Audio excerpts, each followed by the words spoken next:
Hello friends, welcome to my channel. आज हम UGC net Hindi साहित्य की यूनिट 7 हिंदी कहानी की एक कहानी के शॉर्ट नोट्स को देखेंगे। कहानी का नाम है एक टोकरी भर मिट्टी।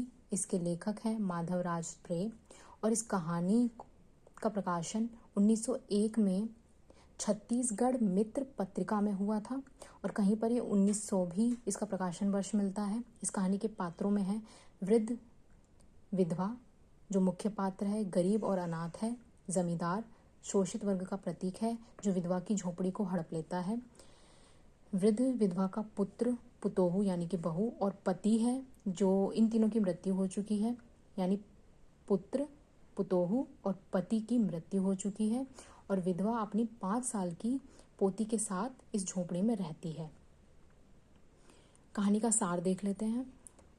वृद्ध विधवा द्वारा अपनी झोपड़ी की एक टोकरी मिट्टी जमींदार से उठाने के लिए कहना, जमींदार का हृदय परिवर्तन होना, झोपड़ी लौटाना, वृद्ध विधवा के कहने पर कि एक टोकरी भर मिट्टी नहीं उठा पा रहे, झोपड़ी के अंदर हजारों टोकरियां मिट्टी पड़ी है, उनका बोझ कैसे उठाएंगे। इस कहानी में जो जमींदार है वो अपने महल के सामने जो झोपड़ी होती है विधवा की उसको हटवा देता है जिससे कि अपने महल का हिस्सा आगे और बढ़ा सके।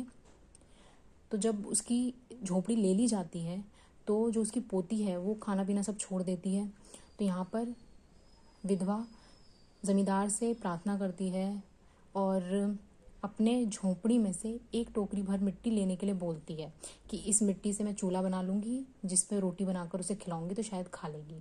तो यहाँ पर एक क्वेश्चन भी लास्ट टाइम आ चुका है कि मिट्टी से क्या बनाएगी, मिट्टी से चूल्हा बनाएगी और चूल्हे पर क्या पकाएगी, रोटी।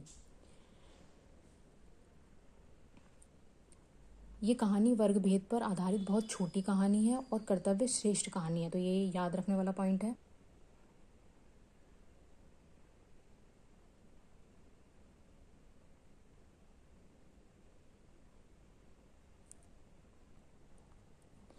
इस कहानी में गरीब के शोषण का चित्रण है, आज के यथार्थ से जुड़ी हुई कहानी है।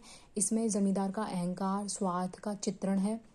जमींदार द्वारा अपने महल के अहाते के लिए बूढ़ी विधवा की झोपड़ी हटाने और आंखें खुलने के पश्चात वापस करने की एक छोटी सी आदर्शवादी कहानी है। तो ये थी हमारी कहानी एक टोकरी भर मिट्टी, जिसके हमने शॉर्ट्स नोट्स को देखा।